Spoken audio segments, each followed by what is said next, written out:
Good morning, everybody. Jim Feist and Hank Goldberg from Las Vegas, Nevada. Hank, we had a underwhelming football game last night. I was happy because I had the under. But you had something to say before we turned on the recording, and why don't you pick up on that? Well, I also had the under, but I thought Tennessee would play better. But Mariota was awful, and he holds the ball far too long. He was sacked 9 times in a game. Most of those sacks were his fault, although the right side of his offensive line couldn't protect him very well. But he's got to get rid of the ball. He just can't stand there and hold it forever looking to throw the ball deep. They had no quick passing game. Whoever's the offensive coordinator for Tennessee should probably be replaced. His play selection, and maybe they should have changed quarterbacks because Mariota was having one of his bad games. But you can't just stand there and hold the ball and look around like that. And that's why he was sacked 9 times, among other reasons. And they didn't have any short passing game at all. No screen passes. No swing passes. It was all looking downfield, waiting for guys to get open. But Brady sent a text message to the truck and said he was turning the telecast off because he couldn't watch any more penalties. I mean, here was a game where everybody is thrilled with the way Jacksonville played. They got a gift touchdown on the first one where the guy can't handle a punt, and they get the ball on the 8-yard line. And, they weren't that great to watch the rest of the way. And it should have been 7-0 at the half. And for some odd reason, I really respect the Tennessee coach, but when he had to get down to the 15-yard line and they kept throwing the ball into the end zone instead of running the ball or doing something else, and 3 straight passes into the end zone were wild or tipped, and he doesn't kick a field goal. He tries to go for it on 4th down and 6, and the field goal would have put him within 1 score. It was just a weird, stupid game, but Brady turned it off, and I couldn't watch it. The penalties were ridiculous. Some of them were just, very marginal, some of those calls. And most of the penalties went against Tennessee, who came into the game as the least penalized team in the league. Something was wrong. Officiating in the NFL has been a big disaster for a while. I mean, we all know about the big non-call from last year's Rams-Saints game that probably changed who went to the Super Bowl. And it starts there. And what bothers me about it, Hank, and we've never really discussed this, as a gambler, as a professional bettor, I have a hard time making investments, or large investments, I should say, in anything that doesn't have enough integrity to correct its errors. Now, I understand they're trying, but it's just not working out very well. This year we have PI challenges, which we didn't have before, and bravo for doing that, even though it's not working very well so far because they haven't cleaned it up. A couple years ago, we didn't know what a catch was, and they cleaned that up. So, I mean, it's an ongoing process, and I think the league has an idea what the heck they're doing, but it takes a while. I'll tell you what they got to do. They got to hire younger officials who can keep up with the game, number one. Secondly, I mean, that's an old staff they had last night. And even the guy who was in the booth, who was a retired official, he rarely saw this before, but he criticized the officiating. He said a lot of those calls should not have been made. And he was on the other side of the calls probably 4 times. You don't see that very often. No, you don't. But those calls were ridiculous. And it took away some big plays from Tennessee. Every time they had a big play, they were penalized. A couple of those holding calls were legitimate because the guy who was playing right tackle was a replacement, and he was awful. And the guy who had 3 sacks and it was in Mariota's face the rest of the time. But Mariota couldn't complete a 5-yard pass. He was really ridiculous. I would have changed quarterbacks at the half. He deserved to come out. I have the AFC South. I thought was a rather weak division going into the season, and I thought the Colts were the best team and had the best balance with a solid quarterback, solid coaching, offensive line, et cetera, et cetera. That all changed, of course, or modified because of the Andrew Luck retirement. I mean, the best quarterback, is Watson right now, but he gets hammered all the time because they have deficiencies on the offensive line. We look at the officiating as a problem, but we look at that division, specifically that division.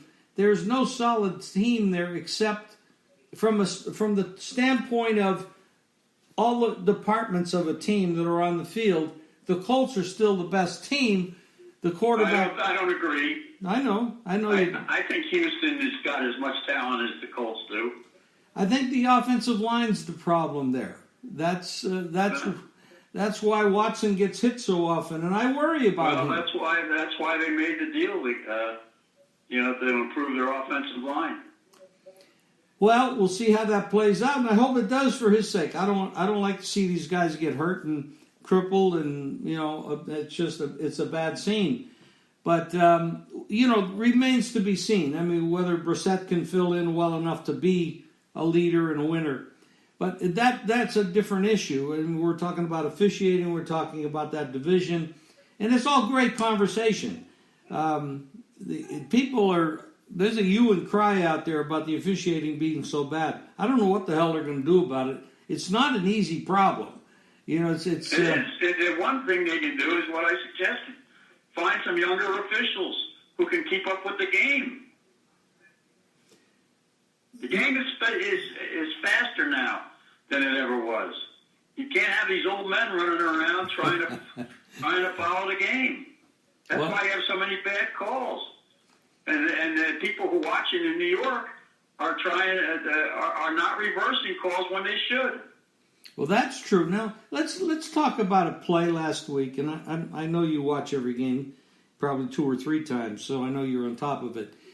When the Rams played the Saints last week, there was a play when I think Goff went back to pass, and there was either a fumble or a forward pass that was hit the ground. And it was a terrible call. We talked about this on Monday. So, I mean, why did the official even have to call that? He could have let it play out, and they could have reviewed it and then made a decision. But he blows the whistle arbitrarily and stops the play, and that was robbery. I mean, the Saints keep getting screwed every week. Yeah, we discussed this on Monday. So, I mean, not all of our listeners listen every week, so I wanted to bring it up again. So what other things would you like to discuss today? The point spreads this week. I've never seen a week where there were so many high numbers. It's like college. It is. The Dolphins announced that Rosen is going to play quarterback against Dallas, and the number went up. it went from 21.5 to 22.5. Minnesota is now a 9-point favorite over the Raiders. I mean, there are so many 6s, 6.5. The two, of course, the New England game is 20. Is no longer the highest. It's now 21.5 or 20. It's 22. I'm sorry. So you've got 2 games in the 20s. I can't ever remember seeing that. No, but it's like baseball now. It's really hard to find any value, and you wonder where it stops. I mean, Minnesota should beat the Raiders because the Raiders are a 3-13 road team, but I mean, how high is up with a quarterback who's not all that dependable, going from Minnesota? I couldn't play the Raiders in that game. Philadelphia can't even hold a practice because they've got so many injured players. They're doing walkthroughs, and the way their quarterback played last week, why would you give 6 points against the Detroit team that's not playing that bad? You got all of a sudden Buffalo, who's 2-0, and they won 2 games in the Meadowlands against two lousy teams, is now a 6-point favorite at home in their home opener against Cincinnati. I mean, if you're a dog player, this is your week. Well, in some respects, I agree with you. As far as the Jets and the Miami Dolphins, just specifically, those two teams are right now barely better than a college team. Miami is a college team. Yeah. They don't have one guy that you can name on that team right now who deserves to be playing in the NFL. I talked with a guy, who covers that team and knows it pretty well because he played the game. I told you what the guy from Baltimore told me after they played Miami. He said it was the worst NFL team he's ever seen. He's been around the game 30 years. And that was before they let their top, defensive back go. They are, I saw a guy saying on one show yesterday, well, it's not that the players aren't trying. Well, it doesn't matter if they're trying or not. They're no good. They're not NFL qualified players. It's like bringing somebody from graduate school into, to run a company right out of college. They're just awful. They're awful in the secondary. Well, and now they're going into Dallas. Yeah, and Dallas has looked about as good as anybody in the league so far. Dak Prescott's playing great. Let me just say one more thing about the Dolphins. Last year they won 7 games. That's a record that you build on for the next season. You make a couple of changes and try to upgrade areas that need upgrading, and if it works, you're in the playoffs the next year. This team dismantled so they can get a top quarterback pick next year or in 2 years.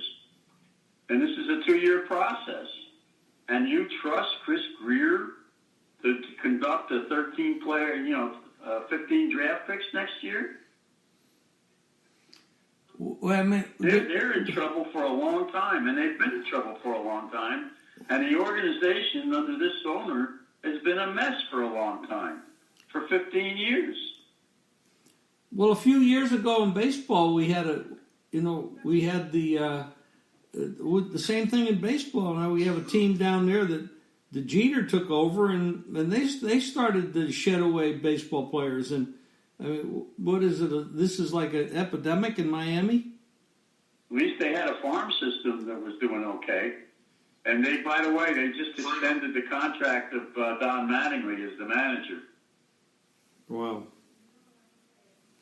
But it's not his fault. No, it's not. The directives come from above, and that's what they're dealt with. It's interesting. Well, as handicappers and bettors, it gives us a lot more challenges, but it also gives us opportunity.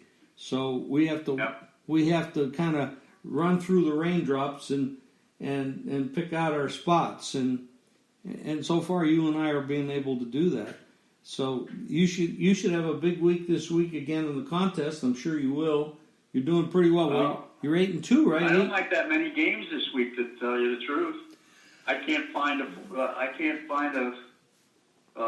games this week that I like. That is one of the problems with the arbitrary number of games you have to pick each week. Sometimes, to come up with the biggest contest here in Vegas, and even the smaller ones, they tell you have to pick 5 games. Well, that's hard, even with a full card. But then when you get down, when they have 6 bye teams, that means you cut down 3 games, and now you have to pick 5 out of 3 less games. It's a very difficult proposition to do that. Now, some people do it. This I is a full mean, card. pardon me? This is a full card. Yeah, this one, but what I'm saying is it even gets harder when you have the bye weeks. Well, what I'm saying is this is a full card, and I defy anybody to come up with 5 games that they really like and with this schedule, and you've got all these big numbers to contend with. That's where the guessing game comes in. You like 2 or 3 games, and you hope that your dart throwing. I'm not in the contest, by the way, Mike or Hank. I did not join for those reasons. I come up, I'll usually have 2 or 3 sides, but I play a lot of totals. I might have 3, 4 totals a week. So I have a big edge in that area, and that's why I didn't play in the contest. I haven't played in years, but it's just style. It's hard. But you're doing. I can't throw you a pity party. You're 80% so far. Well, I had a big first week, but it's we'll see. This is a tough week, but Indianapolis is you say they're the best team in that division. I think they have their hands full this week. I looked at that game very hard, and I think Atlanta coming in there is going to give them all they can handle. Indianapolis, by the way, is missing their best defender. He's in the concussion syndrome. Leonard's not going to play. So, they'll have a tough time, and I don't think they have a great running game to contend with Atlanta. And Houston has an opportunity this week, going out west or, playing a team that's struggling right now. Struggling. So that'll be interesting to see what they do. Yep. The Chargers are struggling, and they don't have that much of a home field advantage because of the pillbox they play in temporarily. So that is... Well, it's not just the pillbox. It's also the fact that they moved into the Los Angeles area from San Diego. Right. They haven't been accepted. They don't have the big fan support. We got an interesting Sunday night game. We got the Rams going to the Browns. I have not been impressed so far with the Browns. They've been very marginal in what they do. And they do a great job talking, but playing-wise, they haven't looked that good. I agree. Yeah. And the Rams, by the way, since McVay has been the coach, have the best road record in the NFL. Wow. Now, what do you... the Saints lost, unfortunately, Drew Brees, which is one of my favorite players, and most people like him. Great guy. They are going up to Seattle. They stayed on the West Coast to practice, and they're going to play Seattle. Pete Carroll, Russell Wilson. Over the years, it's been a strong home field. It hasn't been so much the last couple of years, and they struggled the first game against Cincinnati. And then they went on the road, and they did beat Pittsburgh, but Pittsburgh lost Roethlisberger, and they still struggled to win it, but they did win. Now, the Saints, Bridgewater and Hill. What do you think? A dose of both, but I think Bridgewater is the guy. I'm sure he is, and I think they'll use Hill in spots like they've been doing. But Bridgewater he's 17-12 as a starter. He's got experience. He's frankly at this stage of Brees' career, with the exception of what Brees can do in the closing minutes of a game, there's not a big fall off to Bridgewater. And now he's had time to work with the first team, and they've got Kamari, and they've got Thomas, so they've got weapons to go to, and they also have a tremendous defense. I think they have, and there's no reason to boom in Seattle anymore. No, when you look at these two teams, the Saints are, on paper, the talent they have, they're a better team. Well, they're better on the field, too. Yeah, But when it comes to Russell Wilson versus, he's pretty tough and he's hard to beat. Yeah, but he doesn't have the people around him that he used to have. His top receiver's gone. He doesn't have the offensive line that he used to have to protect him, and I think that he doesn't have the running game that he used to have. They're not the team they used to be. They're not terrible, and because of Russell Wilson, but he's not making. He is not getting the time that he used to have, and he's getting sacked a lot. Yeah, it's going to be an interesting weekend, Hank. I wish you all the best in the contest. I want to see you get another 5-0 or 4-1, even though you might have to struggle. I'm not getting a 5-0 weekend. Well, that I already know. 4-1, is that possible? Yes. Okay, we'll do 4-1 then. That's still good enough. That's another 80%, so you'd stay at 80%, which I like. I want to see it. I want to see. Well, I've only got 44 people, 39 people ahead of me right now. And that's out of almost 3,500 people. Yeah, that's pretty damn good. Well, continued success with that. Have a good weekend. Have a great weekend in college, and we will talk again Monday. And if everybody who want Hank's picks, college, pro, whatever, go to jimfeist.com, and Hank's been doing a great job for years, and he'll do a good job for you and make you money. So, Hank, have a great weekend. Okay, Jim. Keep those totals flying. Okay. Will do. Thanks. Okay. Bye-bye. And don't forget, you can go to the website and you can register for free pick every day. Just go to the website and register for that play, and I think the number to call if you want to do it is 877-537-7716, and just register for that free play. Thank you, and we'll talk to you again. Have a good weekend. Let's collect a lot of money.